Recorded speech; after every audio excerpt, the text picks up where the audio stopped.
Οι επαγγελματικές κάρτες είναι ένας χρήσιμος τρόπος προώθησης των προϊόντων ή των υπηρεσιών σας. Αν το κάνετε σωστά, μπορεί να αυξηθούν οι πιθανότητες να σας θυμούνται, αλλά και να σας βοηθήσει να διαφοροποιηθείτε από τους ανταγωνιστές σας. Γι' αυτό και εγώ σήμερα θα σας δείξω πώς μπορείτε να φτιάξετε ξεχωριστές κάρτες από ξύλο. Για αρχή θα κόψω κόντρα πλακέ στις διαστάσεις που θέλω να είναι οι κάρτες μου.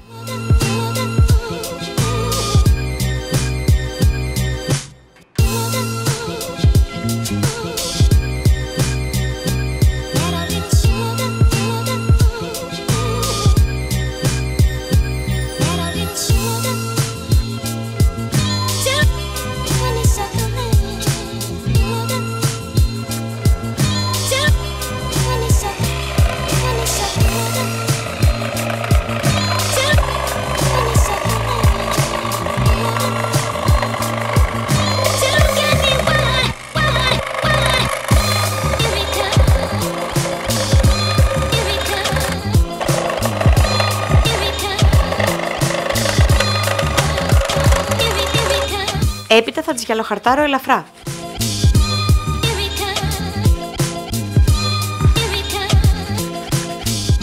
Στη συνέχεια θα κόψω το σχέδιο των καρτών που έχω εκτυπώσει σε λέιζερ εκτυπωτή και σε μορφή καθρέφτη.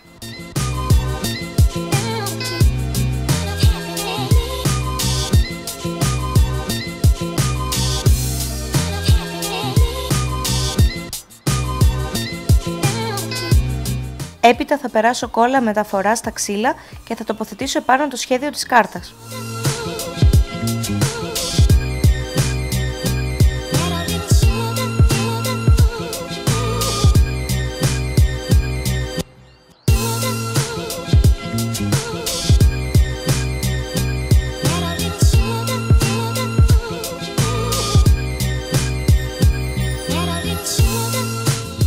Μετά από περίπου 24 ώρες θα βρέξω με νερό και θα τρίψω ελαφρά το χαρτί, ώστε να αποκαλυφθεί το τυπωμένο πλέον σχέδιό μου.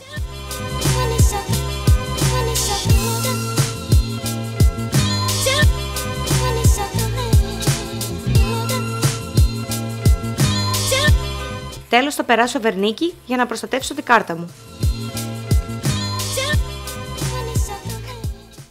Ελπίζω να σας άρεσαν οι ξύλινες κάρτες. Είναι πολύ εύκολες στην κατασκευή τους και δίνουν ένα ιδιαίτερο αποτέλεσμα.